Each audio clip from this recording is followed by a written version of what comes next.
Blog Talk Radio. Choices, decisions, frustrations, and pain. Knowing I'm going to forget her someday. While I still can, I'll challenge all my loved ones, every friend, to look inside their hearts and understand that I will love them. I will love them while I still can.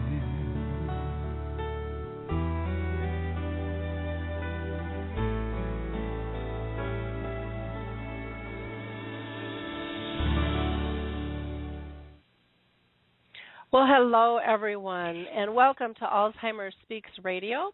I'm your host, Lori LeBay, founder of Alzheimer Speaks, which is an advocacy-based company providing multiple platforms to shift our dementia care culture from crisis to comfort around the world. And we believe by joining forces and sharing knowledge and having these everyday conversations that we have here on Alzheimer Speaks Radio, that we can help remove the stigmas and the myths attached to memory loss and help those living with the disease live a healthier, purpose-filled life. And together, we can help everyone else understand what it's really like, what are the true needs of this disease, and try to get rid of the fear and the isolation that encumbers so many people dealing with dementia. At our core, we believe that collaboration truly is the key to winning this battle, and I know that we're having a huge effect because we were honored by ShareCare with Dr. Oz as the #1 influencer online for Alzheimer's, and that would not have happened without all of our listeners. You guys have been absolutely fantastic in terms of helping spread the word. Those clicks, those likes, those shares, they're powerful. So don't underestimate that. If you are on Facebook, we would love for you to go ahead and like our webpage. We would also love for you to like us on the Blog Talk Radio page.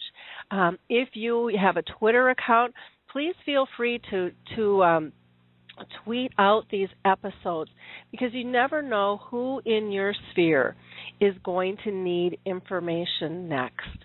And, by just having it out there, it relaxes people, makes them feel a little bit more comfortable, and they can reach out for that information when the time is right for them. We really do need to get this conversation up and running. And the only way we're going to do that is kind of a grassroots effort with all of us getting involved. So again, I really want to thank each and every one of you for your help and for your support. On Alzheimer Speaks, for those of you that are new, we interview all different types of people. And today we are going to have an inspiring author. We're also going to have the executive director of Alzheimer's Disease International on with us from London, Marc Wortmann. And but we interview people that have dementia. We interview people like you. Maybe you are a family caregiver. Maybe you are a professional caring for somebody with a disease. Maybe you have a neighbor or a coworker. You could be an advocate, a researcher. Maybe you've got an idea that you want to share with people. Maybe you've got a concern. We want to hear it all, so feel free to call in and join the conversation. This by no means is a one-sided conversation at all. Before I introduce our first guest, though, I do want to just give a shout-out to a few of some of my favorite organizations, ones that I really think need to be raised and people need to be more aware of them, that they are here. The Alzheimer's Disease International Organization, again, with Marc is going to be talking the second half of the show, is a fabulous organization, though. It is the organization of all the Alzheimer's associations around the world, and so no matter where you are, you're going to be able to find what organization is closest to you. Plus, they have scads of great information. They do global reports. And also have lots of great support information on their site as well. The Alzheimer's Research and Prevention Foundation has been around for 20 years, and they take a holistic approach. So they've got some really cool stuff on lifestyle, what you can do differently from eating and exercising and meditation. And, so I would highly recommend that you go check them out. And they're at alzheimersprevention.org. The Lewy Body Dementia Association, the Association for Frontal Temporal Lobe Degeneration, the National Aphasia Association are all specific types of dementia. And, if you're dealing with any of those, they can really, pop up and help you with some of the specifics of those diseases. The Alzheimer's Studies group, where you can find them on Facebook as the Alzheimer's Teams, or you can go to alzheimersstudies.com, has a trial on tau, and they were actually on the show last week talking about their study. One of their investigators was on with us, which was very interesting.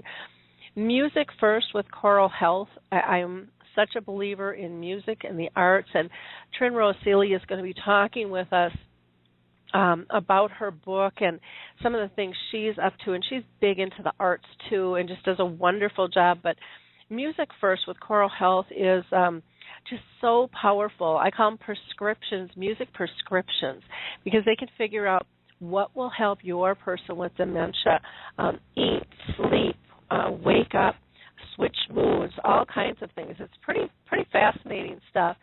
And then we're always looking for things to do on an intergenerational basis, and Jiminy Wicket is a croquet game that can be used by families, or it can be used with people, in organizations, schools, and memory care units. It's quite fascinating.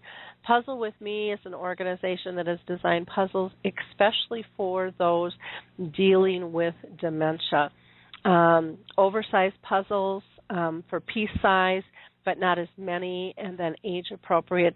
And of course, the Purple Angel program, I would be amiss if I did not talk about that.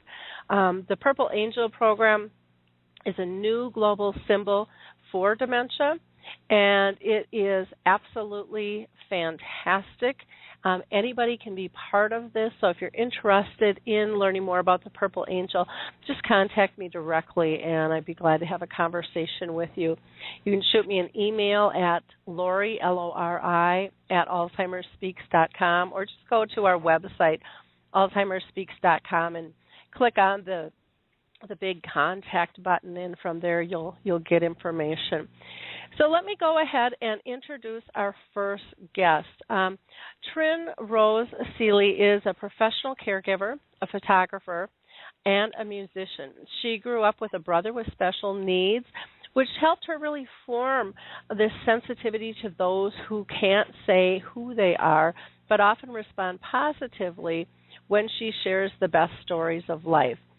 Tryn is a passionate speaker, writer, and collaborator with others who share this hopeful approach around Alzheimer's. She's written a book. She's created a app for your phone.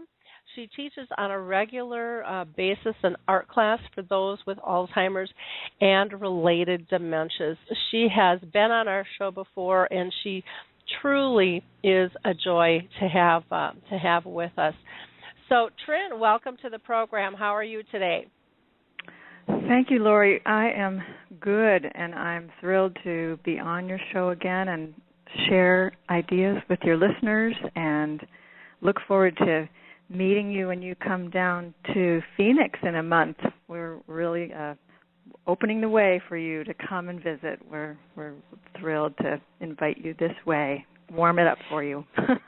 Yes, I am very excited about going to some warm weather. It's like, I don't know, they were talking 55 below with wind chill, and I haven't really checked to see if it's gotten that cold or not, to be honest with you. So but I am definitely looking forward to going down to Phoenix. I'm going to be speaking at a MESA conference down there, and then also with the Alzheimer's Research and Prevention Foundation and a couple other groups. I'm going to be speaking in Scottsdale as well. We just got that formalized on the 27th and 28th. So if you're in the Phoenix area, please check us out. We'd love to have you come to either of those events. Tryn, it's been a year since we've talked. So what's going on with you? What have you been up to? I have been having a good time sharing stuff and endorsing many wonderful people and recommending them for all the resources you mentioned. It's just so wonderful. I got to spend time with Mr. Jiminy Wickett up in Colorado several years ago. He does a terrific program with that wonderful game croquet, and it's just delightful for all ages. And I also met the head fellow of Choral Health, which you mentioned, Music First. Just incredible to help people go through their day with music that gets their energy up, brings it down gently, just with wonderful music. So it's fun to hear all these wonderful people that you've mentioned as well that I've enjoyed sharing with other people. I especially enjoy sharing those things on my Facebook page, which is just bustling with all sorts of good resources. I've been doing talks and trainings. I've been doing this wonderful art class that we'll talk about some more. My app became ready, which I'm thrilled about to share with people. And I had my first wedding anniversary, which I'm very pleased about as well. Oh, wow. Yeah, and you should be. And you should be. So you've been married 1 year? It's almost 2.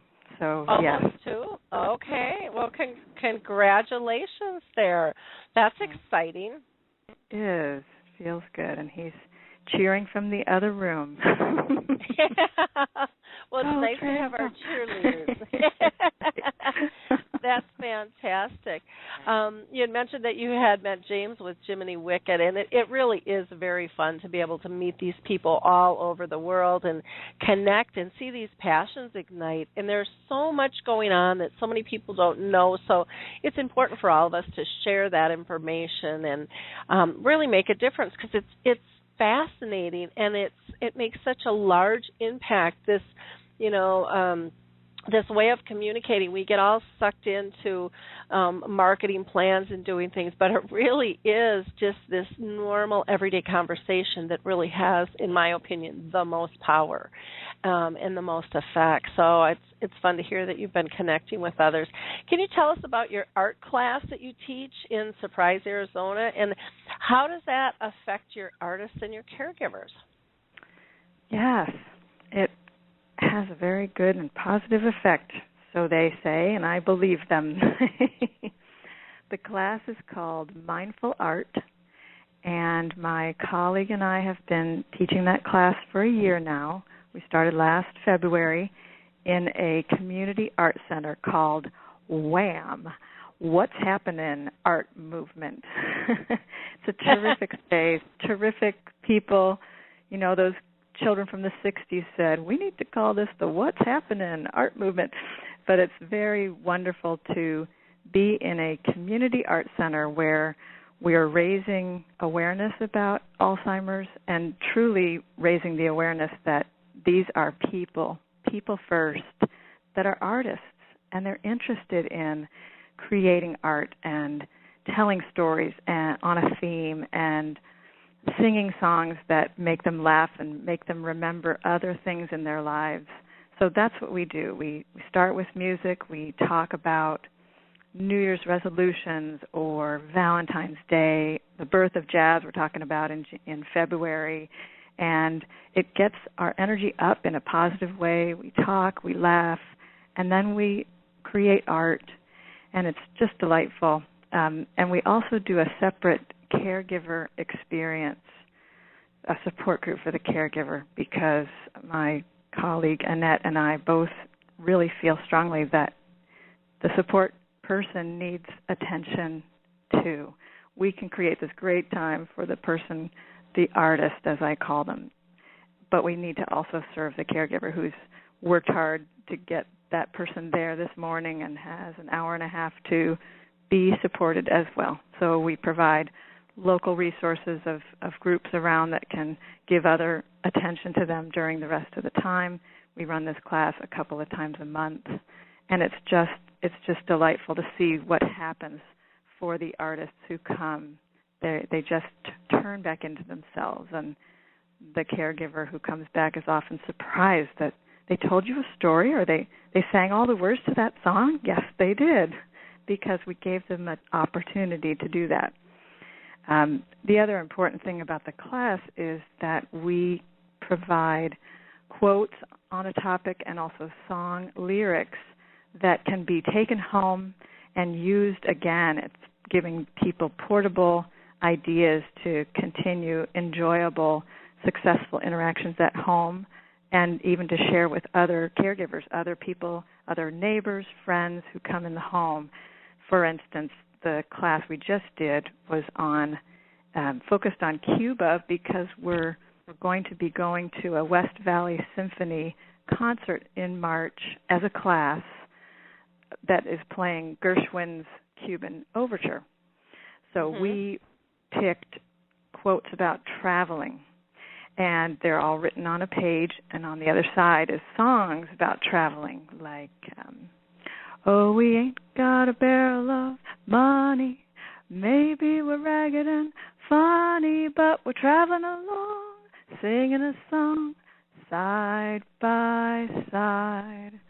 And we say, oh, we've been traveling in our lifetimes, and tell me about the places you've been. And I know some of these folks well from being in class with them for a year, so I can sort of remind them if they need that, oh, you loved going to Jamaica and Bermuda. And then they say, yes, I did, and then they can start telling about it. We just generate these stories and excitement and fun, and no one realizes how beautiful it is to travel until he comes home and rests his head on his old familiar pillow. It's having things in front of you that you can refer to, not only at class, but that the caregiver can take home with them, gives them something enjoyable to do and to talk about at home as well. So it's a good time. And that's so important. It is fun to be able to share by example how to pull somebody out, how to connect, how to engage, because families and friends so often are so lost. We get into our routines and we lose that creative side because I think people feel so burdened with doing tasks.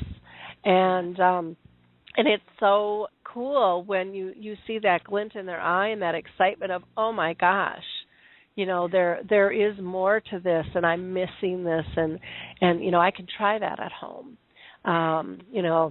But I just find that so rewarding. I can't imagine how it must make you feel when you're doing that all the time. It feels really good, and my passion about sharing that with other caregivers is huge, because I did many years of direct care of all needs and all the things that a person needs to have a good day, and that's what I learned just as a caregiver. And it's slightly different to be a professional caregiver versus a family member. But even in the private one-on-one care that I did in private homes, give me their best stories. Tell me what I need to know about this person that I can talk about and praise them for and bring to the forefront, so that that person recognizes me in the moment as a person who knows them and understands and appreciates and values who they are. And then it's the activities of daily living, as we call them, go better, because that person already feels like this person understands me, and I can trust them to help me in the bathroom, help me get a shower, help me get dressed, because I have a synergy with this person. They get who I am. And that I've learned that, and I have have shared that in my book. I felt strongly about writing it down so that caregivers would get that inspiration within themselves and say, I can still tell the best stories about my family member, and it will generate positive energy around our everyday activities. Yeah, and that is so critical. When you do these classes, Tryn, how often do you do them? Are they weekly or monthly? We do first and third Thursdays, as it turns out. So we do 2 classes a month, and I'm looking to create another class near where I live. I drive a fair distance to this wonderful art center because they're definitely the right energy to be part of. So, 2 times a month, and it's wonderful to tell about other classes that I'm finding out about in the areas, to say there's more resources out there to join in, generate this positive energy. And what time do you do the class? Is it an hour or 2 hours or? We do an hour and a half, and we had to be doing the class in the morning, 10:30 to 12, which was a very good energetic time for people. We've switched it to a 1:30 in the afternoon, which also is a good energy time, not too late in the day, and perfect for the new attendees that have come in the new year. They all said this is a great time to come, so I switched the class to suit their needs as well. But 1:30 is a good time, and an hour and a half is just right, not too long and not too short. Okay. And is there a cost for this program, or do you run on grants, or how does that work? I'm learning more about grants. We have some private donations that have been supporting our class. We charge a $10 fee for the class, which covers all the materials, support group time, and an artist experience, as well as printing the lyrics and newsletters that we do. And we would love to make it free, and we're working towards that in the new year. But it feels good to have it be a low-cost option for people. And I always say it's not as much about creating the art, although we do create some beautiful art. It's more about bringing up a person's energy, and some caregivers have said, they felt so much better for several days afterwards, after your class, because we're engaging people, we're connecting, we're telling stories, we're laughing, and it's a really good way to spend time in the class. Oh, very neat. For a class size, have you found an ideal number? Is it can it be too small or too big, or what have you found works well for your class size? We have found that between 4 and 8 people is great, and even the space in the art center dictates that a little bit, but in terms of paying attention to everybody and making sure every person is really enjoying themselves rather than being confused or disoriented. So between 4 and 8 is perfect. We've also, I met a wonderful professor at Grand Canyon University who has many first-year nursing and psychiatry students who need volunteer hours for their program, and they've started joining in the class as well. They bring such a wonderful energy to people. And so we need to start renting the larger room because we got all sorts of people in there nursing and giving good attention and listening. And even if a person doesn't even put pencil or paintbrush to paper, they've had a good experience being part of the class. So I'm making room for the people who go into the classroom. Just did a training with those students a couple weeks ago, and especially just to tell them that what we're doing is reminding people of their lives, as well as suggesting a direction to go with creating art, and then just seeing how they respond. They might do something completely different than what you suggest, or they might be grateful for giving them a direction, an idea of something to do. There's an artist, a resident artist at WHAM, who rents studio space and creates her art there.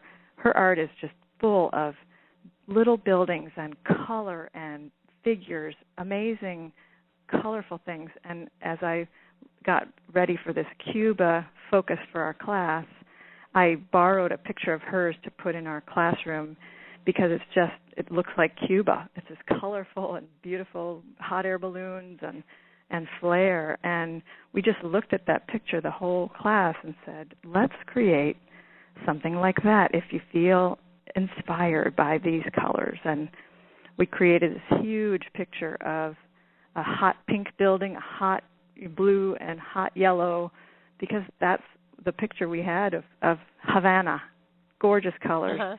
And I had a different idea. I had a skyline, a picture of a skyline of Cuba at night with beautiful, orange striping in the water and some blue of the night and colors. And one of the people in the class said, well, that city line looks like any other city. If you look at this street scene, though, this pink building and this blue and yellow all in a row, that's Havana.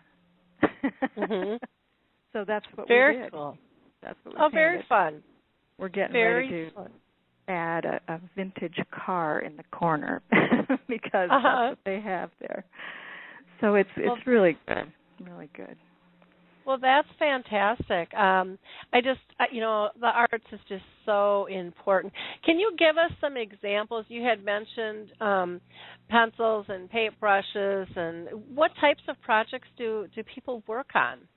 Yeah. Do you do clay? Do you do, is it a little bit of everything, or do you have certain modalities that you like to really stick to? I mostly stick with watercolor paintings and colored pencil drawings. Mostly when I worked for the Alzheimer's Association in Denver, even before I worked for them, I was an activities professional, and I learned their program, which is called Memories in the Making. They do a wonderful program that raises great awareness and funds in Denver, as well as the other associations who employ that program, Memories in the Making. And about 10 years ago, they were very focused on watercolor paintings. There are some other techniques that I'm continuing to develop and prepare to add. But what's nice about watercolor is it's non-toxic, it's easy, it's there, it's available. And as it turns out, these particular people who've joined this class, many of whom have been painters in the past, so they're familiar with a paintbrush and water and what to do, and they create some beautiful things.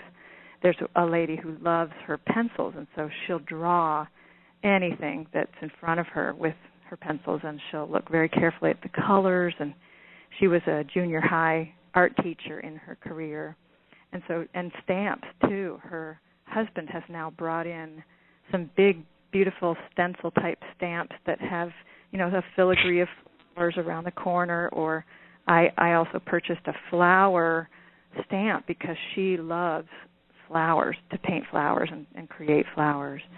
So now in her disease process, she's starting to fade a bit energetically, but if she has something to work from, a stamp, boom, there's her flower, then she can color it in, she can add leaves, she can add some flurry around it, which is wonderful to see, to continue to help her create art in the state that she's in. And she just is thrilled to be there. And I've also added some ornaments, just a simple star, tree, moon-shaped ornaments that if she needs something to trace just to get started, she'll trace that, and then she'll color it in, and she'll add features and make it way better than it started. So mostly paper works, and that's what we're having fun with right now.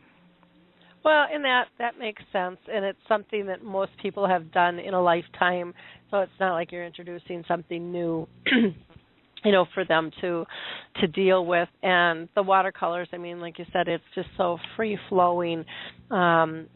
It's just a beautiful thing to be able to watch and see them grow, because there is no wrong, when you're doing that stuff. So it's a win-win situation, which is wonderful. you have done some stuff where you've pulled together where you think you can make it easier for kind of waiting at the doctor's office and having a better time for everyone. And that can be one of those just drudgery things, sitting in a waiting room. How can you, help a caregiver make that doctor's visit more comfortable? Yes. Well, I've first created my book, 15 Minutes of Fame. One photo does wonders to bring you both back to solid ground.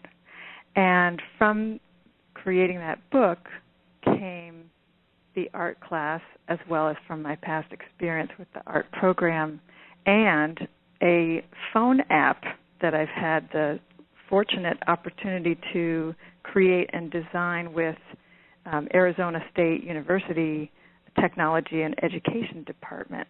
It's an app for caregivers that they can use to bring these ideas again to the mind, to the caregiver's mind as well as the person with dementia.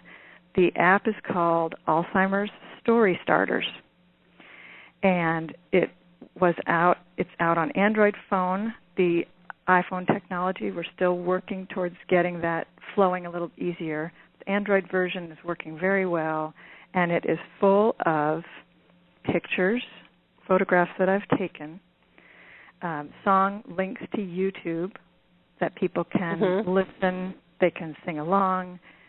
One user of the app told me that she danced the evening away with her husband after they listened to one of the songs. Aww. Put on their old albums and started having a wonderful connection that she was missing with her husband with dementia.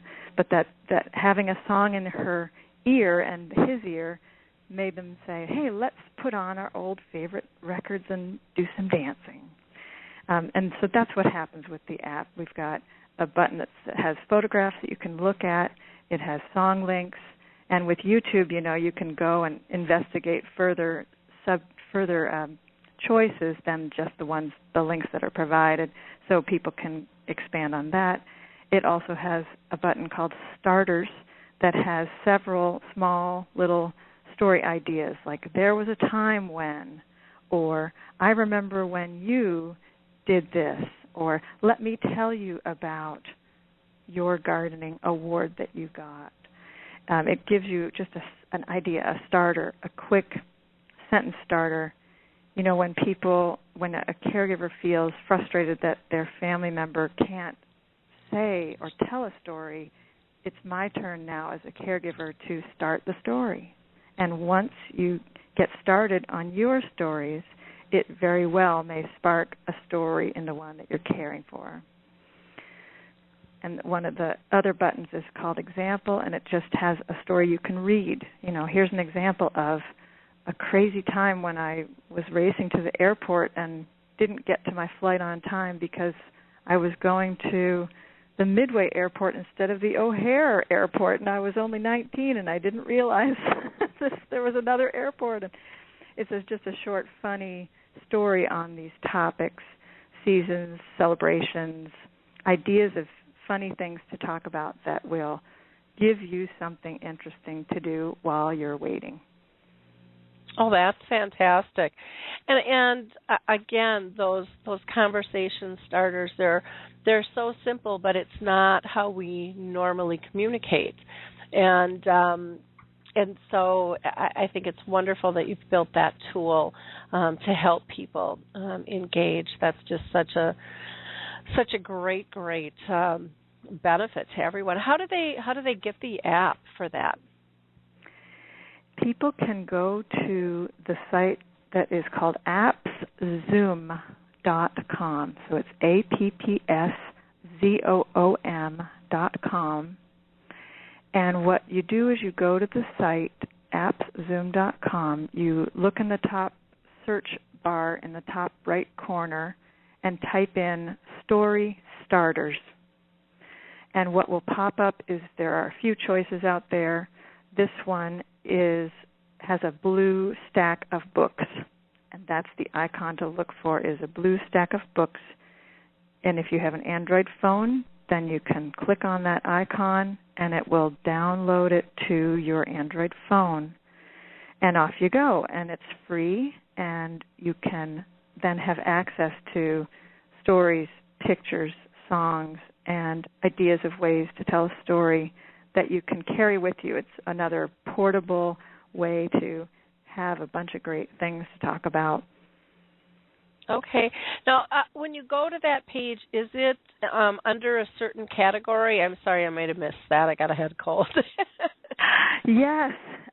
It's the easiest way to find it is just to type in story starters at the top right corner of the page, and then it will pop right up.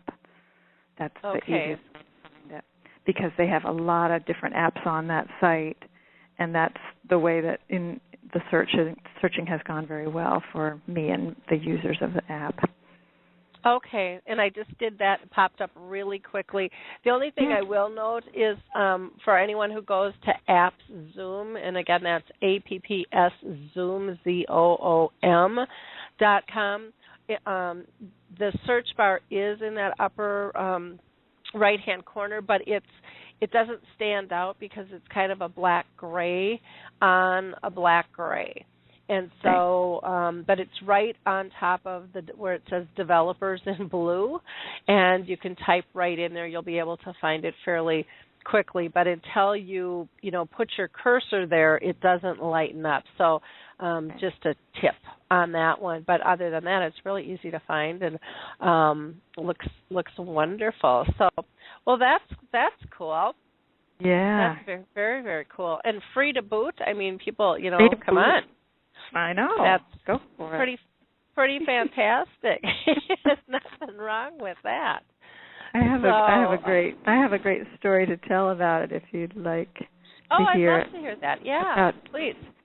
When the app was first ready in May last year, I showed it to my family, and my mom was searching through. She found the song link, "Singin' in the Rain," and she said, "Oh, I love that movie. When you were in utero inside of my body, I was in London with your father in the Navy, and I went to see that movie with another naval wife. So you got to see that movie before you were even born." I said, "Wow, no wonder I like it so much." And, my mom's been my mom all my life, and I never heard that story before. So, we're storytellers, and we love to share experiences, but even in this moment, to have this app that had options that were funny, interesting, clever, enjoyable, this story popped out, and I just thought it was great. And then my nephew, who's 10, who was there, he said, "Hey, I know Gene Kelly. He hosted the Muppet Show once, and I have the Muppet Show in the other room. Do you want to come watch Gene Kelly on TV right now with me?" I said, "Yes, I do." And off we went. And these are the kinds of things that happen with the app. It's like, let's generate some good stories. Let's generate some enjoyable experiences, some great reminiscing, and that's what the app does. And I'm thrilled to have it existing, and would love to hear some more stories from caregivers who are using it. I feel like we might just be behind in even being able to use it, that people aren't using it yet because they don't realize it's there. But once people realize it exists, then it's like I have a whole handful of great ideas right here in my phone of things to do, things to talk about, things that are inspiring and that will bring positive energy to my time with my family member or the person I'm caring for. So I'm really excited about it. Oh, we need to have you add that into our resource directory too, Tryn, if you haven't yet. I just pushed it out to my Facebook group as well, and if you want to do an article on that and submit it to me for the blog, I'd be glad to push it out that route too, so that we can let people know more about that. Say, I had a question, and I forgot to ask this when we were talking about your class. I'm going to backtrack a bit.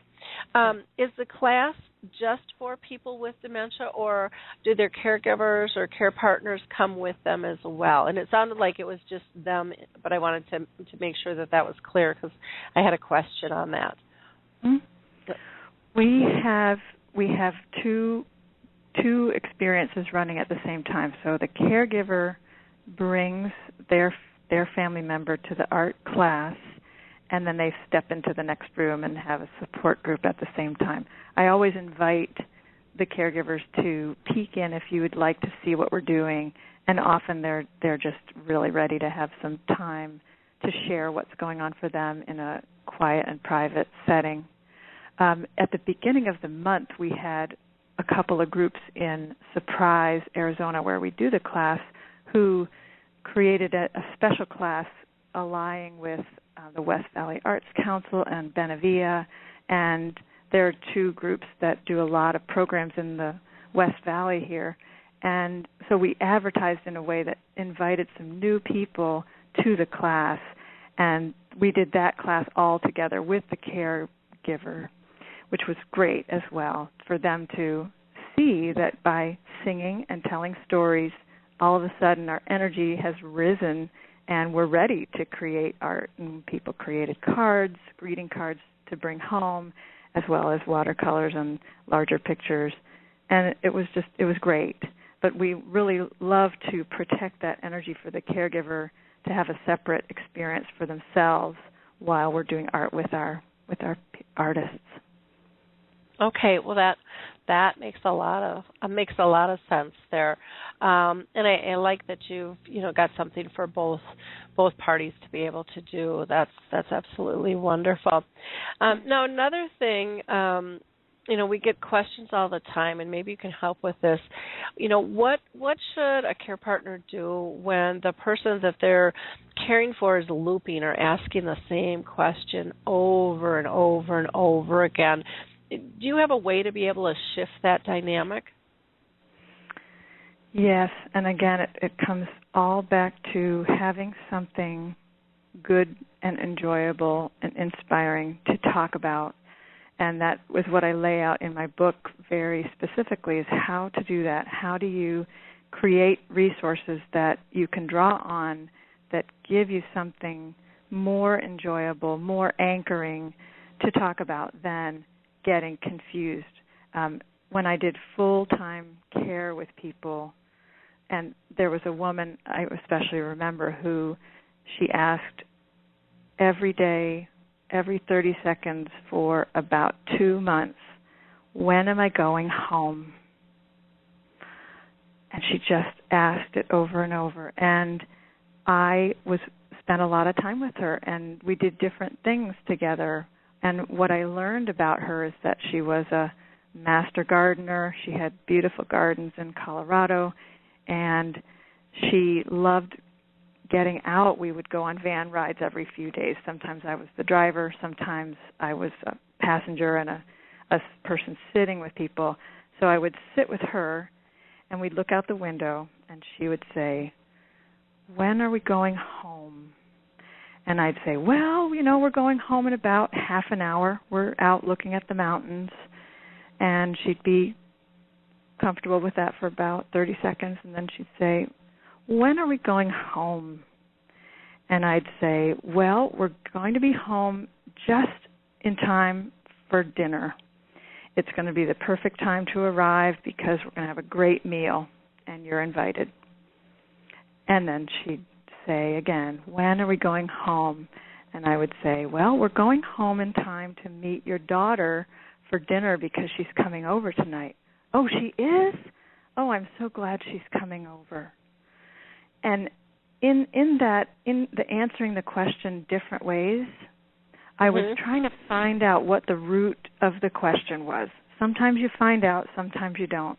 But often what I've experienced is when a person is asking the same question, it's because there's something they want to know, and you have to find out from different angles what that might be. She was missing her daughter. She wasn't thinking about her childhood home. She wasn't thinking about her home as an adult. She was thinking about her daughter. And I finally got it. And I could say it. "She's coming to dinner tonight. Oh, I'm so glad." and then she could be more comfortable for that period of time. Then after that period where she was just disoriented and didn't know what was going on yet, she stopped asking that question. She was done. She felt like she was home enough to be relaxed and to let go of worrying about that. That's one thing about asking the same question, is to answer it different ways.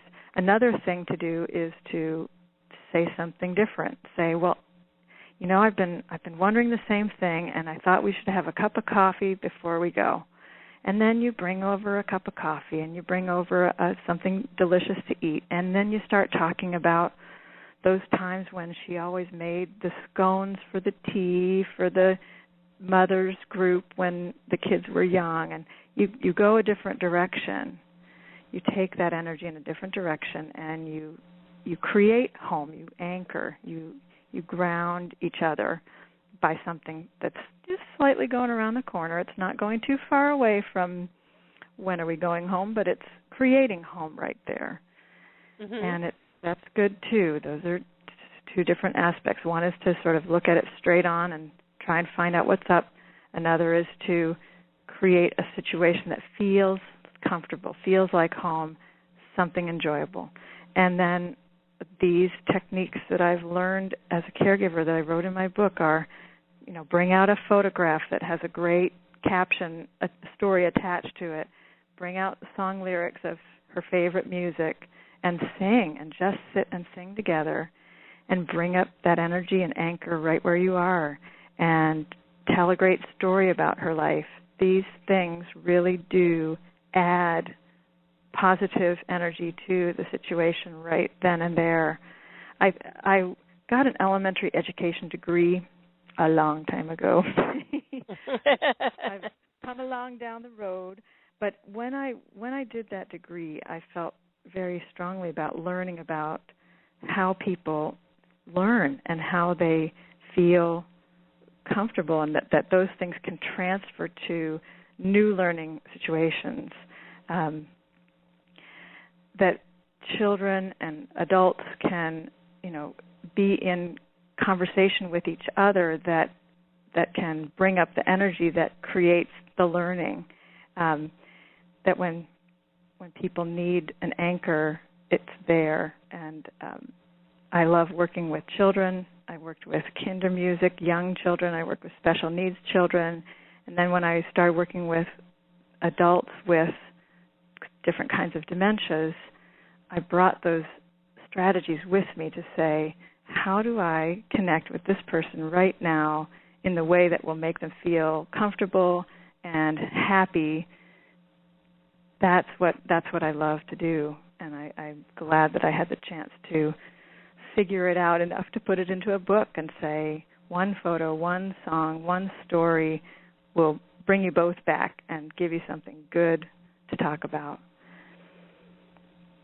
I think one of the things that I love so much about what it is you do and how you do it is it just comes from just this joyful place where, you know, it's about the engagements at a simple state where everyone can just breathe easier. So not only are you creating a great atmosphere for the person with dementia, but for those that are caring for them. And I think so many times people discount what that shift is when they get away from being so task-oriented and on this mission to accomplish, you know.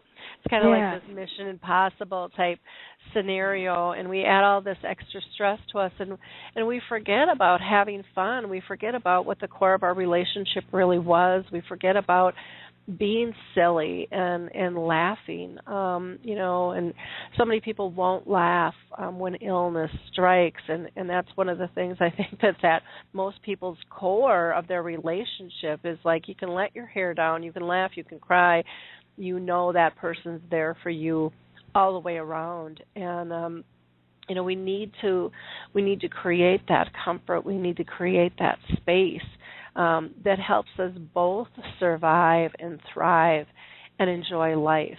no matter what our situation is. And all of what you're doing, for Alzheimer's and dementia is applicable in so many other scenarios in our life as well.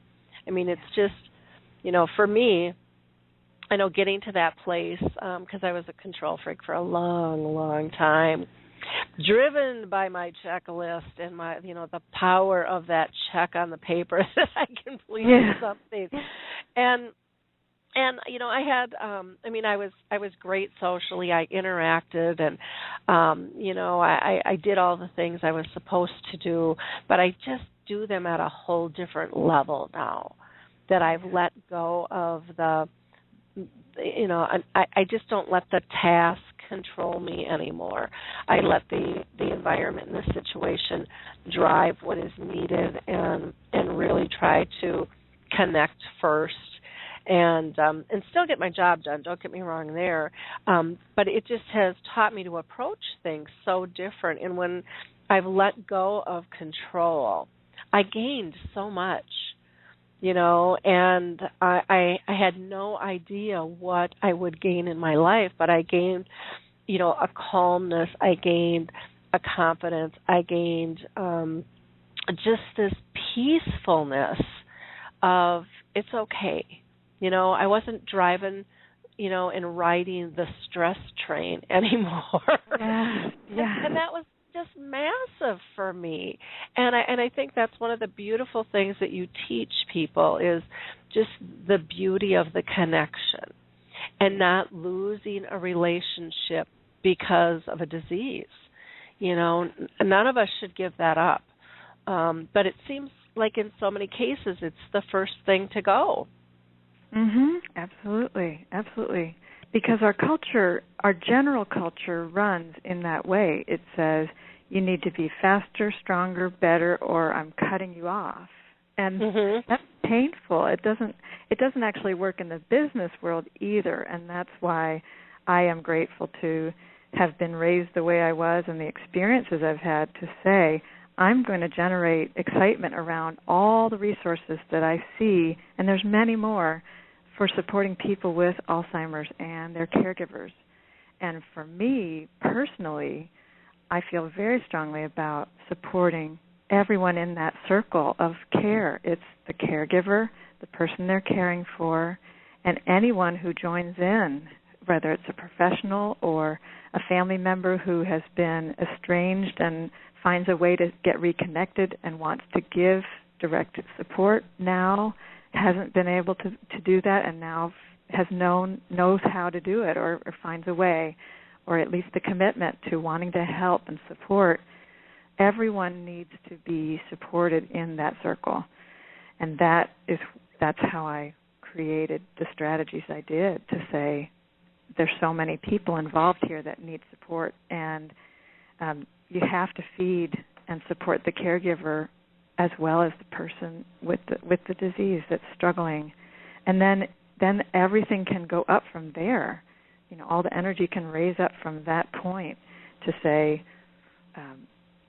telling stories, singing songs and showing photographs and spiritual resources and their favorite book, and mark their page of their favorite book, put it on the coffee table, and anyone who walks in the door can pick something up about that person or knows what their favorite book is and their favorite poem in that anthology, can open it right up and start reading it. And that person with dementia is going to say or spark up and have a reaction that's positive, because you've already set them up with a red carpet. Here's the things that will give energy to this person and support both of you. And that's wonderful. When people are in their homes and they make the choice to add some professional care, it's so essential and wonderful to have 3 favorite stories, songs, or photographs right on the table, because that person is walking in and they don't necessarily know anything about the person they're caring for. They could just start marching into the kitchen and making food. They could start doing laundry, but hey, why don't you make a real personal connection with the person you're caring for, and how to do it. Here it is. Here's 3 things to tell her every time you come in. And then the person with dementia starts really trusting that person who's new to them, but they feel known, they feel valued right away. And what better way to do that than create those few things that tell the story of that person? Exactly. Well, it's so fun, listening to you, Tryn, because everything you do is really about teaching people how to be able to live life better, and all of your skill sets that you're putting out there are transferable ideas that can be done pretty much anywhere and any time, and I think that's fabulous in terms of being able to expand somebody's toolkit in terms of what's out there and what can they do and how can they do it, and getting people to understand that there's not a right or wrong. It's just pick something and try it and see what works. And it might work now and it might not work later, or vice versa, and that's okay, because it's not about tallying up failures. It's about trying. It's my mantra is it's about progress, not perfection. And not too often in life do we do everything perfect. So stop thinking that you're going to get it perfect when you're dealing with somebody with dementia. You don't the rest of your life either. Sorry to tell you. For any of us, any age or any relationship, that's it. To me, that's why I put on my website all about Alzheimer's and everybody else. Yep. We're not so far away from a person who is trying really hard to keep up with their life and wants to make a contribution, who wants to do something valuable with their time and their energy and their spirit. They want to give. And when a person with dementia is working so hard to do that, it's really nice to have the people around them helping them get there by saying, you designed bathing suits, you were a terrific lawyer, you have done this, and here's the book that you published, and here's the picture of that crazy trip we took across the country when we were all kids. Here it is, right here. It's done, and you can refer to it every single day, and it's just positive things. It's a wonderful way to spend time and empower everyone in the circle. Wonderful. Well, we've got a couple of callers on the line, so let me pull them in. And we have a caller from a 719 number. You're live and on the air. If you want to give your name, please. And 719. Would that be me? That would be you. That would be you. Oh, hey, what's going on? How's everybody doing? We're doing good. And who is this? My name is Roger, and I had the fantastic opportunity to spend the last days of my father's life with him as he passed away due to complications with Alzheimer's. And I think the biggest stigma about Alzheimer's is the fact that as an adult child of an aging parent, we are so terrified about the fact that in our 20s, 30s, and 40s that our parents are going to be facing this problem, and we're horrified about the fact that as far as how it's going to disrupt our life.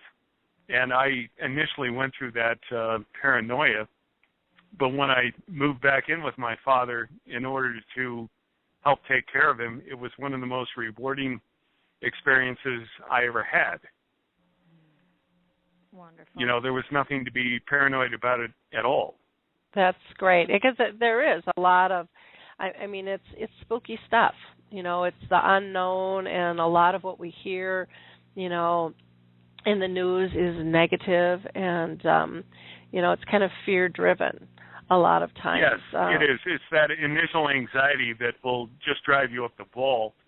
But once I got into it, once I just sunk my head into the program, it was not that hard. I mean, there were some difficulties here and there, but for the most part, it's, that's your duty as an adult child of a parent with Alzheimer's. You come home and you take care of mom or dad or both of them. You just do it. Mm-hmm. And that's the natural order of things. And you're fortunate to have that because there's so many people, that lose their parents when they're in their teens or even younger, Mm-hmm. and don't get a chance to know them, and don't have that opportunity. And if you're facing this situation, just don't be afraid. There's nothing to be afraid of. This is the way it goes. One of the things that I know I really enjoyed with my own mother was, as the disease progressed and her skill sets declined, I got to see her how she was, and this is how I choose to put it in my mind, but I got to see her how she was as a child. And that was such a gift, because she was so joyful, and she didn't have the filters. She didn't, she wasn't worried about what everyone thought. She was just this innocent soul that was just, for me, it was just a beautiful thing to be able to be part of. And so I thank you very much for calling in, Roger. Tryn, did you have anything else you wanted to add? I'm so glad to hear from you, Roger, and it is inspiring to be present with your parents when you get that chance, and you've chosen to do that, and it's lovely that you have. So thank you. Hey, no problem. And I really appreciate your radio show, and take care, Lori. Oh, okay. Thanks, Roger. We also have another caller on the line, 717, and I think this might be Harry. Harry, are you with us today? Yes, I am. I am a huge fan of Tryn, so I had to jump in here. I'm really interested in your art class, Tryn. Now, when I spend a lot of time with people with dementia, and I like to get them involved in the type of art that tells a story. In other words, it could be finger painting, whatever, but they use all their senses. Okay, like when you might be painting flowers, and I want to know what they smell like. Yeah.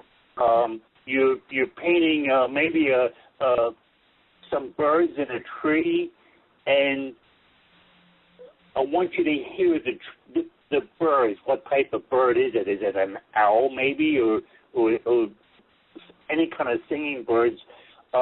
Maybe you're painting a picture of a factory and smoke, or a house and smoke is coming out of it, and what does that smell like? And is it a bakery that you can smell the goods? Is it a tree you're painting? Is it a pine tree? Can you feel it? And when you say that to somebody, they always touch the painting. Like if you say, is that a pine tree with prickly thorns on it or whatever, they normally touch the tree to feel it. Yeah. And it's almost like a painting that tells a story. Absolutely. It's like you bring the reality to a flat dimension by talking about it, by thinking, reminding the brain that this does have a smell, it has a feel. We know what smoke from those fires that we're all burning to keep ourselves warm up in the north part of the country.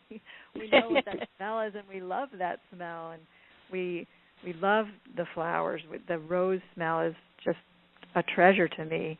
Whenever I have a chance, I'm smelling a rose, and so we're talking about all those aspects. The senses can really be engaged by inviting them out. So I love what you're saying, Harry. Wonderful. Well, Tryn, I need to wrap up our show because I've got Marc Wortmann, the Executive Director of ADI, on the line here, too, and I want to make sure that we have time to cover all of his stuff. This has just been a wonderful, wonderful conversation with you, Harry.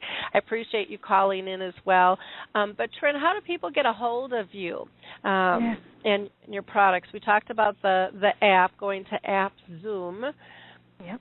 But how about the book and just you in general? How do people get a hold of you? My website is called caregiverheart.com, CareGiver, Heart, Heart, caregiverheart.com. My book is in PDF format on my website, which can be purchased for $2 and some cents. as something you can view on your computer or any device. You can go to Amazon to download a Kindle version, and you can go to Barnes & Noble to download a Nook version of the e-book.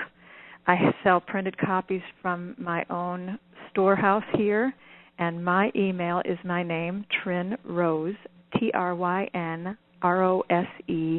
@gmail.com. So if you're interested in a copy of the book that's printed, send me an email at trynrose@gmail.com. And come look at my Facebook page and get some support there as well. It's facebook.com/caregiverheart. And that's a place I love to show off other resources as well as my own. And I am so glad we got to talk today, Lori. Thank you so much for having me on your show. Well, thanks again for sharing all of your brilliance and talent with us. I really appreciate it a lot, and I know your work is just helping thousands of people all over the world. So thanks again for being part of the show, Tryn. We'll have you on again in the future and get another update from you. Okay? Thanks, Lori. Look forward to meeting you in February down here in Phoenix. Yeah, that'll be fun. We'll definitely hook up down there. Have a great day now. Before I introduce our next guest, I just kind of want to go over some mid-program highlights. Our last radio show was on hearing loss, which was really interesting, and some clinical trials in the new International Dementia group that's out. So if you haven't listened to that, go ahead and click on that link. Our upcoming show on the 4th is going to be about spreading education and understanding dementia. And a good friend of mine, Jane Claremont, is being funded by a family in North Dakota to go on a pretty extensive tour and just talk. They were so touched when their dad was diagnosed with dementia and just feel that education is so critical. And so Jane and the family are going to be on talking about that. And then Dr. Ina Gilmore is going to be doing a telesummit in February. It'll be 5 days. She's going to have 3 speakers on, and we'll be talking about that whole program coming up. Today at 3 p.m. Eastern Time, 2 p.m. Central, noon Pacific Time, we're going to be doing a Dementia Chats webinar, so you're more than welcome to join us there. You can just go to alzheimerspeaks.com, and on the home page there's a link to that that'll get you in there, or if you want to watch it later, all of them are recorded. I will be posting that later as well. And when you go to our website, you can also access the blog, and there's several articles written there that I think you'll have that will give you great information. And then before I introduce Marc, again, I just want to highlight for you some of the organizations that I just really believe in. One is the Purple Angel Project, which is the new symbol for dementia. If you're not familiar with that, shoot me an email. I'd be glad to talk with you and get you more information. But this is the new global symbol for dementia that needs no language. It's just a beautiful, beautiful emblem that will make life easier for all. Alzheimer's Disease International, Marc will be talking about that. Fantastic organization. The Alzheimer's Research and Prevention Foundation, which does more holistic things with nutrition and exercise, meditation, etc. And then the Lewy Body Association, the Association for Frontal Temporal Lobe, the National Aphasia Organization, the Alzheimer's Studies Group, which is doing some clinical trials, Music First with Choral Health, and Puzzle with Me, and then the Jiminy Wicket Croquet Game are all fabulous resources for us. So with no further ado, I'm going to go ahead and introduce Executive Director Marc Wortmann of the Alzheimer's Disease International Organization. And for those of you that aren't familiar with ADI, it is an international federation of 78 Alzheimer's associations around the world. And they are in official relations with the World Health Organization since 1996 and with the United Nations since 2012. Each member is the Alzheimer's Association in their country, and so they're the organization of all the organizations. They are just filled with such great information. They do global reports and so forth. And Marc's going to really be talking about all of that with us. So I'm going to go ahead and just pull Marc in, and we'll just get to the conversation here. So with any luck, I'll get him live. Hi, Marc. How you doing? Yeah, fine. Can you hear me? Yep, I can hear you. We're Wonderful. working good Okay. today. So, Yeah. well, I'm thrilled to have you on the show today. There's so much going on that you guys are a part of. It's almost hard to know where to start. But I'm going to let you first add anything you want to, kind of let our audience know what your mission is at ADI. Okay. Well, like you said, we are the federation of all the Alzheimer's associations, like the Alzheimer's Association in the U.S. and from all around the world. And our purpose is our mission is to increase the quality of life of people with dementia and their families. So we take care not only for people with Alzheimer's disease, but all dementias. But that's also in our name, but it's far too long, so we don't use that, and we use the shorter name, ADI. And we think we can do that mainly in 3-4 ways. One is to raise global awareness about the disease, because there's still a lot of lack of knowledge and lack of understanding around the world. The second thing is that we want to support and strengthen all these associations, especially those in developing countries.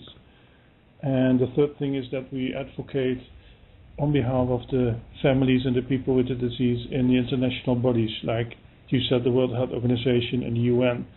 And recently, for instance, also at the G8 meeting.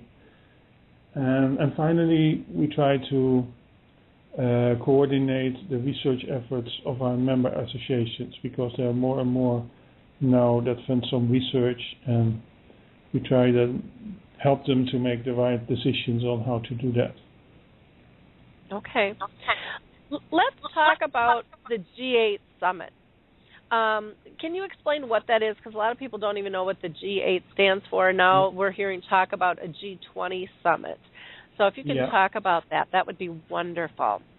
Yeah, so the G8 is a kind of informal meeting, gathering of what was some time ago the 8 richest countries in the world. So it's the US, Canada, the UK, Germany, France, Italy, Japan, and Russia. And they're meeting once a year with the heads of state. And it originally started as an economic forum, but it's now become more political. So this year's summit the main topic was the war in Syria, the civil war in Syria. But on the back of these meetings, there are much more topics that are brought to the agenda. And this year, the UK was chairing, and David Cameron, the Prime Minister, has a personal commitment to dementia, to improve research and care, and also the awareness in the UK itself. And he thought it was appropriate to put this on the G8 agenda as well, and ask his colleagues for comments. And then they decided to have a separate summit in December in London. And that was a meeting of the ministers of health of these 8 countries. But they involved much more organizations and people. So it was quite a large meeting, like 150, 200 experts, including a number of people who live with the disease, and one of them spoke in public. And I think it was a unique meeting in a way that at the highest political level there was now commitment to take on the issue of Alzheimer's and dementia. And that hasn't happened before. So before it was more something that civil servants did, and sometimes the Minister of Health, but a really strong commitment from the top politicians hasn't happened before. So that in itself was already a big achievement. And the meeting was mainly touching at the issues without yet coming up with solutions. So it was also agreed to do a number of follow-up meetings within the G8 countries. And The UK is going to lead one on new funding models, public-private partnerships. Japan is going to hold a meeting on the care systems and care models. And Canada and France will work together on a meeting that touches on the collaboration between universities and industry. And that's all going to happen in 2014. And then in early 2015, there will be a big meeting in the US, in Washington, D.C., looking at all the research and where we are at the moment and trying to come up with new solutions. So that means there's a lot of energy now in the public area and public policy area to make steps forward and to look for solutions on different aspects. An interesting spin-off is that the UK promised to double its research budgets for dementia, and recently the US Congress also finally agreed after long talkings in the past, but now it happened, on an increase of the research budget with $100 million and $22 million for care and awareness in the country. And I think that's a result of these talks that this now happened, because your Congress was not very willing to spend any extra money on whatever, and now they did. Well, the G20 is a sort of similar body, but then with the 20 biggest countries, and that includes China and India and Brazil and South Africa as well, and Australia. And Australia is chairing that this year, so the chair that changes every year, it rotates from country to country. And now there is a movement in Australia to ask their Prime Minister to do the same and put dementia on the G20 agenda as well, which would be great, because then there can be a discussion with these big middle-income countries that are not so aware yet about the disease, but will see the numbers increasing rapidly with their aging population as well. Finally, if you have questions, please interrupt, because I'm talking too long. Oh no, I just find it so exciting that this is going to be happening. That the countries are coming together. And I'm hearing a little bit of background noise, and so I don't know if you have the radio show opened on your computer, that we might be getting some feedback. Oh, okay. I'm not sure how to change that. Okay. Because I need to listen to it myself as well. Okay. Well, we'll just work with it. I'll just be quiet, then we won't get the feedback. Maybe if I put my microphone a bit lower, that would help. How is it now? It's still getting it, but that's okay. If you don't have a headset on, it happens sometimes. So. No, I don't have that. Okay. Okay, I'll try to speak slowly. I wanted to say one more thing, because this event was happening. We invited people from all 8 countries from the Alzheimer associations to come to London as well. And we organized a number of side events and some visits on services as well. And this group decided to create a global task force and work together on following up on the G8 as well in several areas. Some of them similar as the countries, but we also want to do a project on the dementia-friendly communities movement, which is spreading around the world now. And these are projects of people who in the local community try to improve some very basic day-to-day things for people with dementia. For instance, make libraries or shops or town halls aware that it might be not so easy for people with dementia to navigate through their buildings or their systems. And with a little education, this can be improved. And there are multiple examples of cities and villages that have done this, and we want to bring this information together in a toolkit that can be used around the world, if you want to do that in your own local community. Oh, that'll be wonderful. Now, there's just so much going on. I don't even know what to ask you next. Can you give people an update on the World Alzheimer's Report on long-term care? Yeah, that was released in September, and there was a bit of research done on why and when people do need long-term care. And the researchers found that at the moment, from all the long-term care, about 30% is for elderly, for people over 60.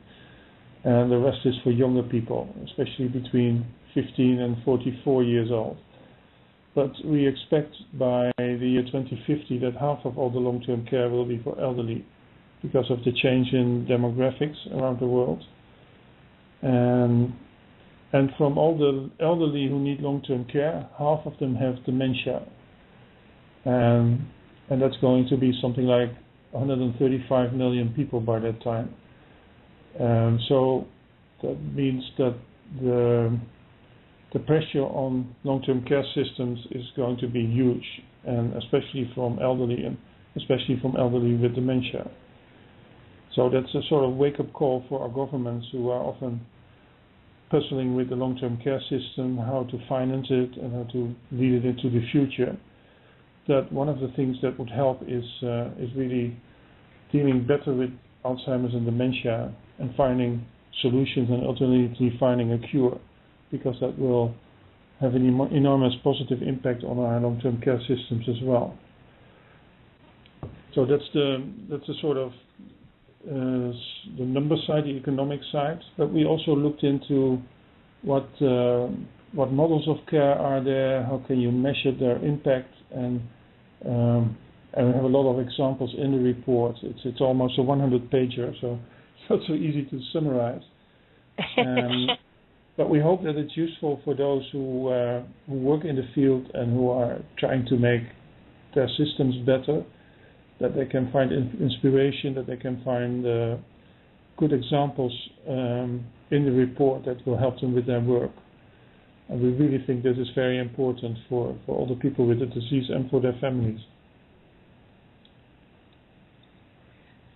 Well, and your reports are fantastic. And one of the things I like, too, is you have the executive summary reports with some of them, where people can really find information easily, which is great, too. Right. Yeah, and it's all free, available online through our website, alz.co.uk. And then you have to find the world reports, and there are 5 now since 2009. We've had 5 reports. And some of them are also available in other languages, or the summary is available in other languages. This one, not yet. Okay. But we're working on it. Well, and your site's really quite easy to maneuver, too. So I don't think people have too hard of a time finding the reports. If they go under the Global Knowledge tab, it's right there. Yeah. Can you tell us about the big meeting that's coming up, your big conference? Yeah, that's very exciting. We have an annual conference, and that goes around the world. So last year it was in Taiwan, the year before it was in London, the year before in Canada, and now it will be in Puerto Rico, in San Juan, from the 1st to 4th of May 2014. And interestingly, they were put forward by the Latin American countries as a venue, but because it's quite easy to reach and people speak Spanish. But for the U.S., it's also sort of part of the U.S. You don't need a passport, I think, if you're a U.S. citizen. And it's easy to reach from places like New York or Atlanta or Miami. So we think it's sort of a connection between the North and South Americas. And it's bilingual. And we've worked, and they have a very old Alzheimer association, so it already started in 1981. I wasn't aware, but I just learned that a few weeks ago. It's one of the oldest Alzheimer associations in the world. So we're working with the local group and with the scientific committee on a program for the conference. And what makes this a unique conference is that we not only look at the research findings that will be presented, so what is the latest news on medication and what's in the pipeline and what can we do on prevention. But we also look at the whole care issues and training, education of people who are care workers or the informal caregivers, the family caregivers. How can we empower them? And we have sessions for that. And we also have sessions on public policy, so comparing what kind of initiatives there are in different countries and what we can learn from that.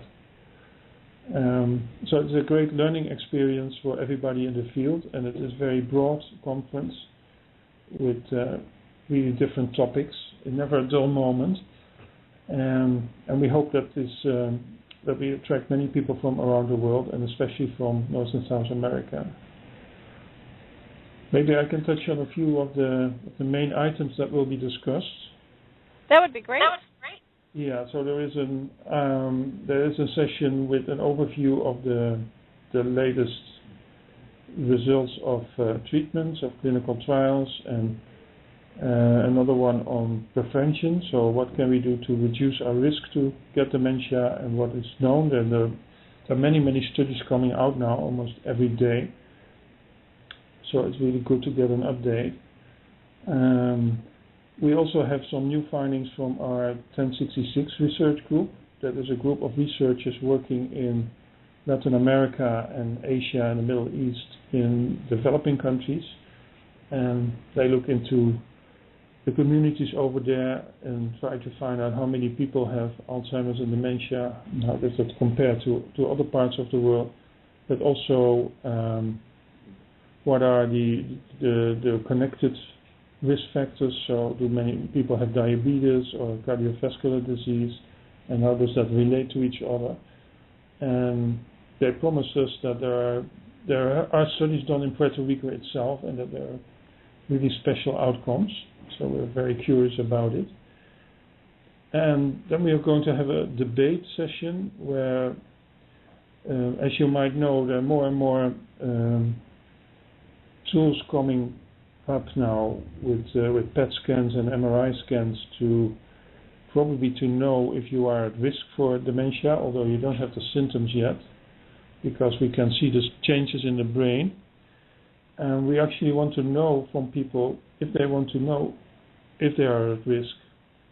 So if you are at risk of developing dementia before the symptoms occur, do you want to know or don't you? And we will have different perspectives from two researchers, from someone who has dementia, but someone who is a caregiver, and someone who is into ethics, and a debate with these people. Those are topics in plenary sessions. Then there are also a lot of parallel sessions where other topics are presented in shorter lectures and sometimes in workshops. Like it can look at educational programs for caregivers, or for best practices in care, or medical studies that are still underway and not finished, that people want to present them and compare them to others. Also about advocacy initiatives, about dementia-friendly communities, about ardent dementia, what was in your previous hour in your program. There's a number of great initiatives that we show. And we have workshops for the Alzheimer associations on several topics and programs that we do. But everything is open for everybody who attends, and those who are in the medical field can get what is called CME accreditation. So they have to do some training every year, and they get points for the training, and the ADI conference is adding to those points. And you get a proof of that when you attend the conference. One special thing to mention is that there is now created a new group of people that's called the Dementia Alliance International, which are people mainly from the US and Canada, but not exclusively, who are living with the disease. And they created a network, and they are trying to raise some money for members of the group to attend this conference as well. Because as you might know, most people are hit by this disease are also getting into financial trouble and have limited resources to travel. And we are really looking forward to this initiative, and I hope that we can welcome a number of representatives at the conference. I know they're very excited about the possibility of being able to attend. And there's a crowdfunding site, I believe, with a nice video that they have as well for that. Yeah. And I'll try to... Oh, go ahead, Marc. No, that's right, and maybe you can put it on your website so that people can find it.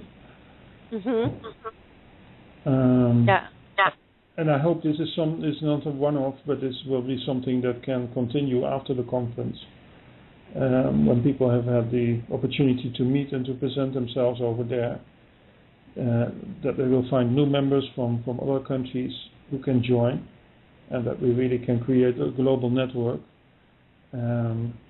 What I hear from people with dementia, if they attend, that it's sometimes a hard job for them. So there will be a quiet room in the conference center where they can go to and relax and just not have the noise and all the people around.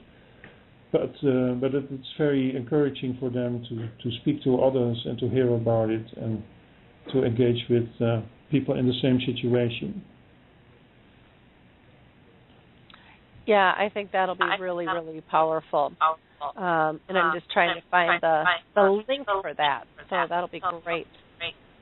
Can you tell us also about, there's a new report that's going to be coming out on nutrition?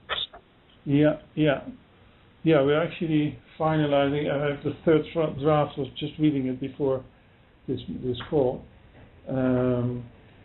So we've been approached by a company that's actually catering for hospitals and nursing homes around the world, and they were wondering if it would be useful for them to know more about the relationship between nutrition and dementia. And so we agreed to work together on this report, and it's done by a group of researchers from London and from a few other countries, and they have looked at basically at two things. One is there any evidence, scientific evidence, from a systematic review of all the studies that some food would help us to prevent the disease or reduce the risk of the disease. So if you don't have it yet. And the other half of the report is looking at people who have the disease. How is their situation? And we know that often many people don't get enough to eat. So there's malnutrition, as it is called. And what are the strategies to improve that, especially for people in the later stage of dementia who might have troubles with eating and swallowing. So this report will be launched on the 11th of February. And as I said, it's always, working with researchers, it's always tied with the deadlines, and they want to make sure that everything is included and that everything is right. So we're finalizing the report as we speak, but it will be ready in time. And I think it's a very important topic, and it's something everybody wants to know about, and it has practical implications for day-to-day life. Now, yeah, of that'll course, be you great. would like to know what's in the report, but as it's not completely ready, I can not speak in too many details. Maybe in general say that it's not an easy. The first thing is not an easy thing. So, how does your diet involve? How does that impact on your chance, your risk to develop dementia? That's not easy to research, because it's often not just one thing that causes the disease. It's a complex of factors. So the report will look at a number of things that are brought forward, like antioxidants and vitamins, omega-3, Mediterranean diet, and more of those things. Also the role of obesity in relationship to dementia.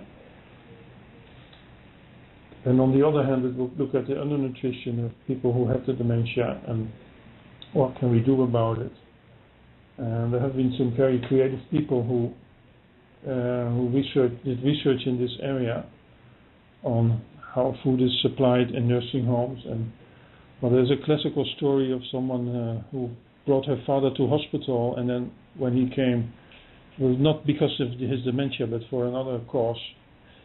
When he came back, he lost a lot of weight, and it was apparently because he was never used to eat his food under this mushroom that was put in front of him.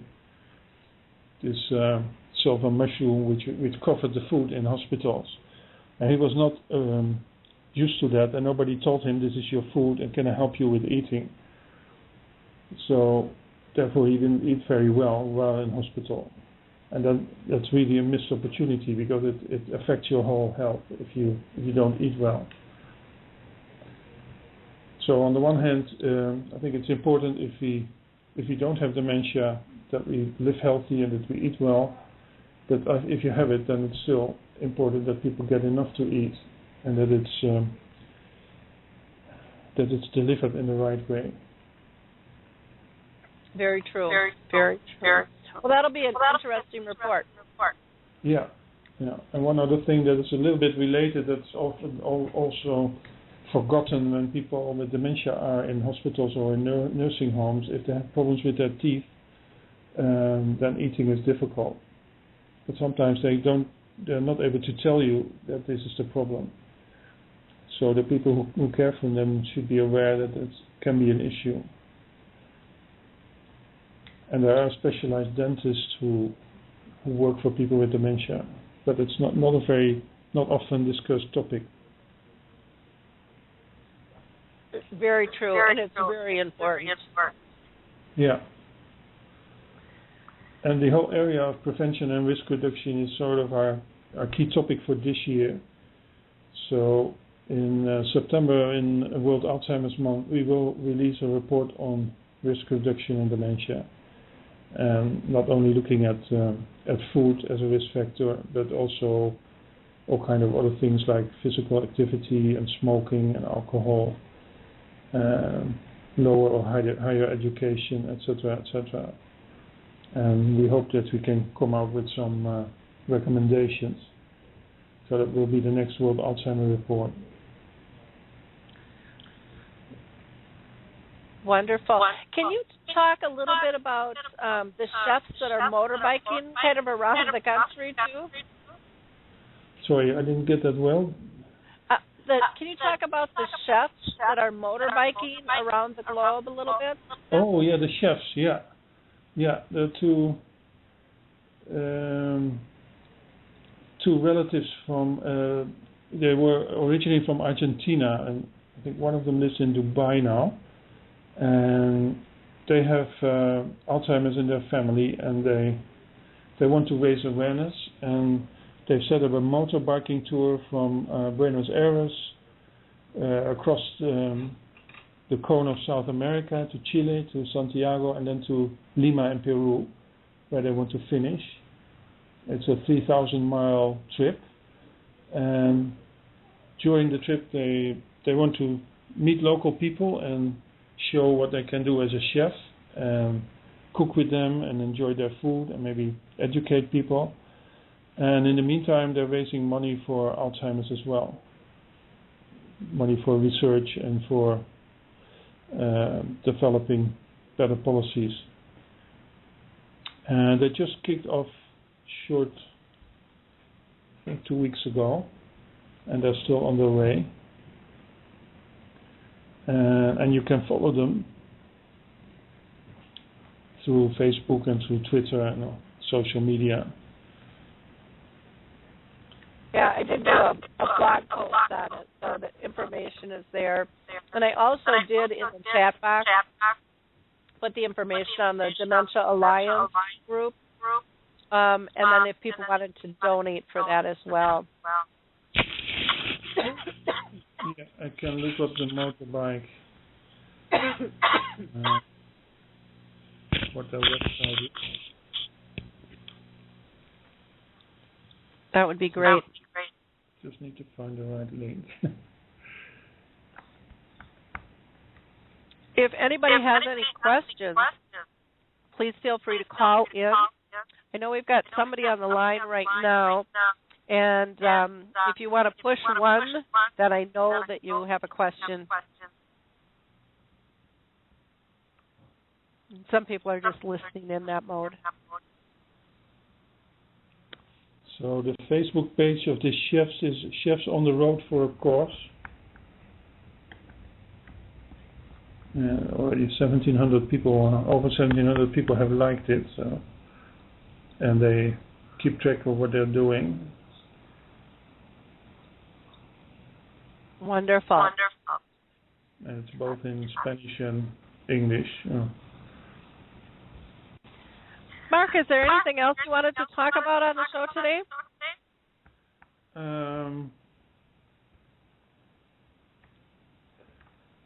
Well, yeah, maybe I could say that we're not only had this G8 summit, but it has had an impact on other organizations as well. And we were last week. We were at the meeting of the World Health Organization, and you can see that Alzheimer's and dementia gets higher on the priority list as well. And we are invited to work with them on a global action plan for aging and health that will be launched by the end of 2015. And they have asked us if we can bring in good solutions and good models from the Alzheimer world, because it will be one of the main topics of this work stream. And the other thing is that we're also talking to the other big chronic disease areas like cancer, diabetes, and heart disease about collaboration, because there are many things in common, and certainly now we look at prevention and risk reduction this year. There are many risk factors that overlap between all the disease areas. So we're looking at working together with them in informing the public. Well, that'll be good. Well, what's the best way for people to get a hold of you, Marc? Well, they can look at the ADI website, which is www.alz.co.uk. And for the conference, there is a separate website that is ADI2014.org. So that is Alpha Delta India, and then 2014, just in one go, and then .org. And that's a special website with all the information about the conference. And okay. For inquiries, you can write to info@alz.co.uk. But we already get a lot of them, so people know how to find that. Well, that's good. You've got a big contact button on the website there, too. Yeah. And I want to also point out that people can donate to your organization as well. There's a nice donate button as well. You're doing some amazing work, and I highly encourage people to go to your site and check it out. Again, that's www.alz.co.uk,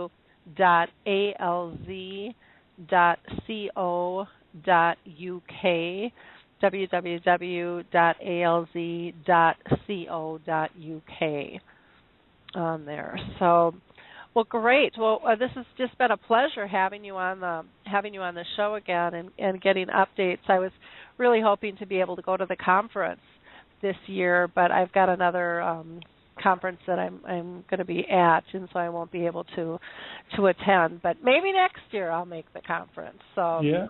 Well, next year is a long trip for you because it will be in Australia. Oh, and I really want to go to Australia. I've never been, so yeah,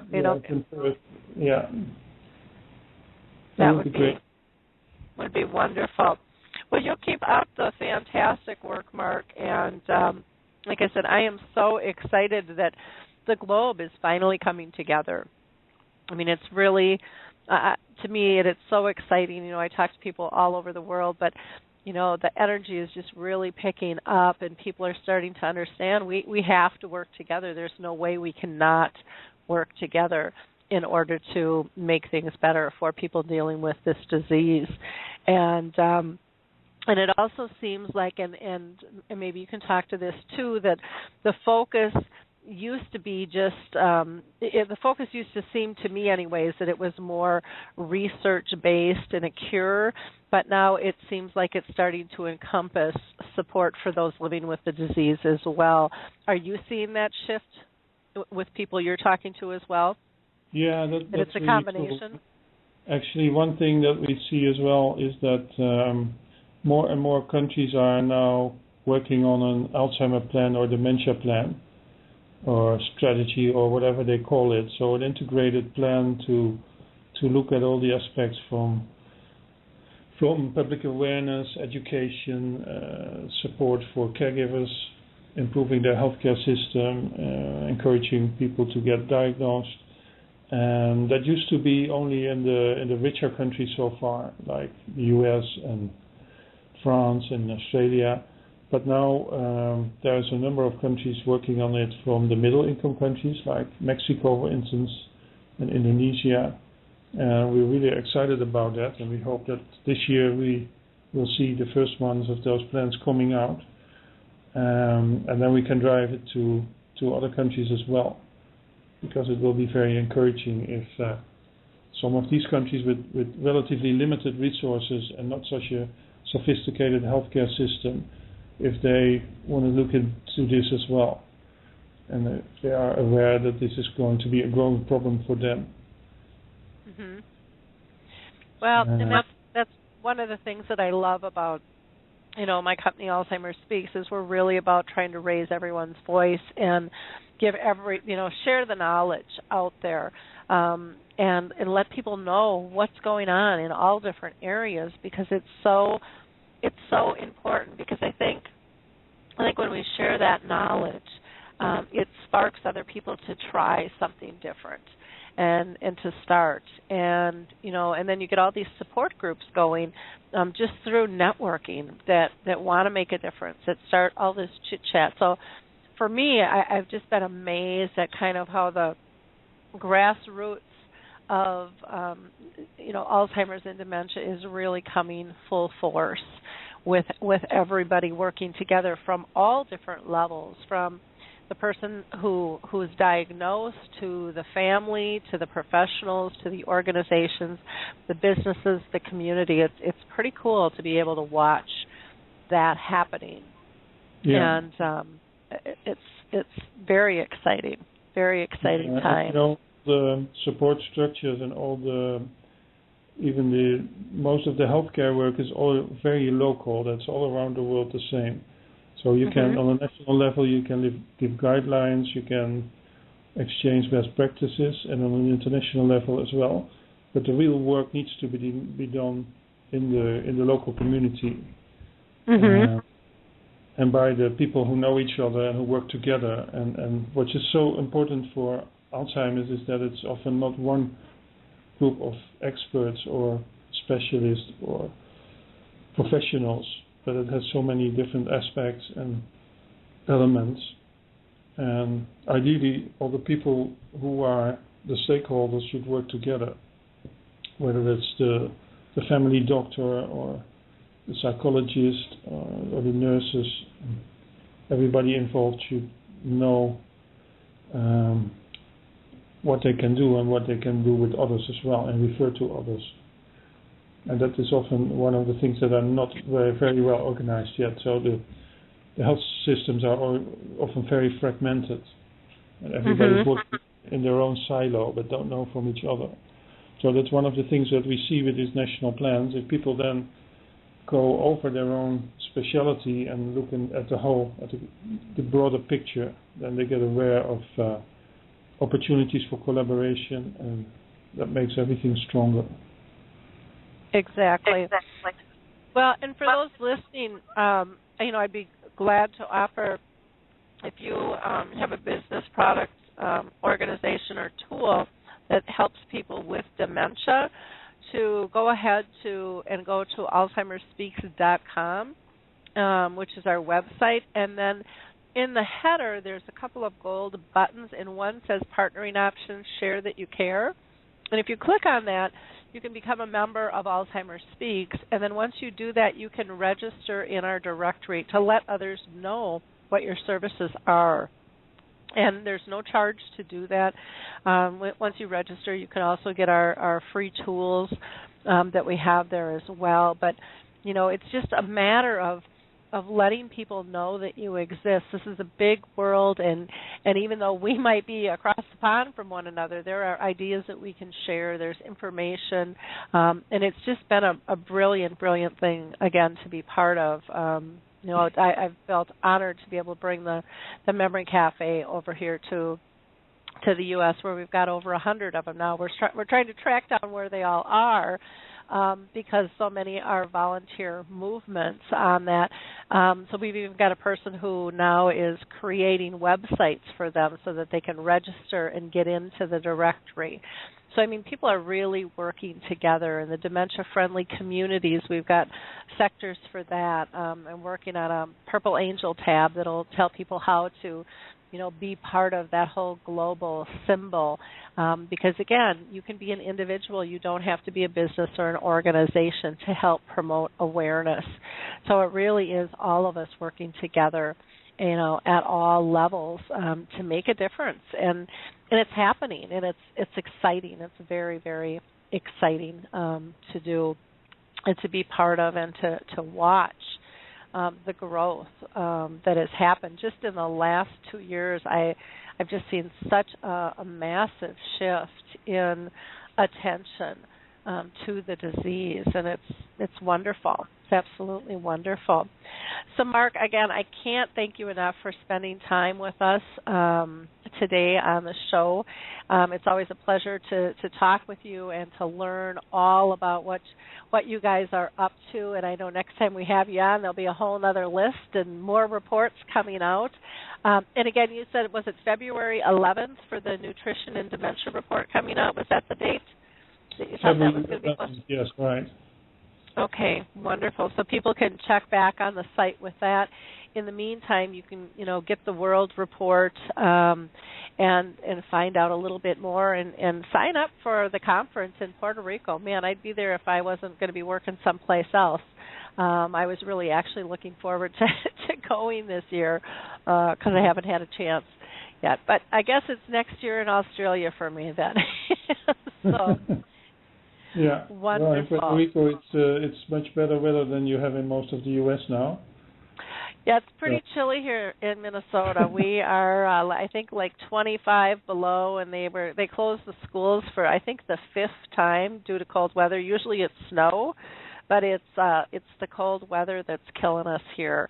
And they've got shortage for propane for some people, and they're telling people to turn their heat down, and they're trying to truck it in. And yeah, it's cold here. It's cold. So I'm sorry to hear. Yeah. Yeah, it's pretty though. It's all, you know, we've got white, fresh snow, and the sky's blue, and you know things could be a lot worse. So it's okay. It's one of those things we like about our seasons here. That's what keeps us here. I guess. Yeah. Okay. Wonderful. Well, again, for our listeners, you know, go check out Alzheimer's Disease International. Again, you can go to www.alz.co.uk, or if you are interested in emailing them, it's just info@alz.co.uk. But you'll find lots of answers on their website, and you know, don't forget about that donate button there too. For them, they'd love to see a donation, or maybe you want to be like the chefs, and you've got an idea of how you could raise money for this wonderful organization as well. I'm sure Marc would love to talk to you on that too. Yeah, sure. So, thank you. Well, great. Well, thank you again so much, Marc. You have a wonderful day, and we will talk again soon. Okay? Yeah, thanks a lot for giving me the opportunity, and I always like to hear your show as well, and hopefully speak to you soon. Okay, sounds good. And best of luck at the conference. I'll be thinking of you. Okay, thanks, Marc. Bye now. Thanks, bye. Well, what I'm going to do is going to go ahead and wrap up the show here. Again, I just want to remind people that we're going to have the Dementia Chats, which is a free webinar where I interview people with dementia. That'll be at 3 p.m. Eastern Time, 2 p.m. Central Time, 1 p.m. Mountain, noon Pacific Time. And you can just go to the Alzheimer's Speaks .com, and it'll be right under the radio show. You can just click on that to enter. You don't need any password or anything. Just enter as a guest and come with your questions. This is an open, fluid conversation, and we always have great interaction and insights, not only from our experts who are diagnosed with dementia, but those in our audience as well as our participants. So we'd love for you to be part.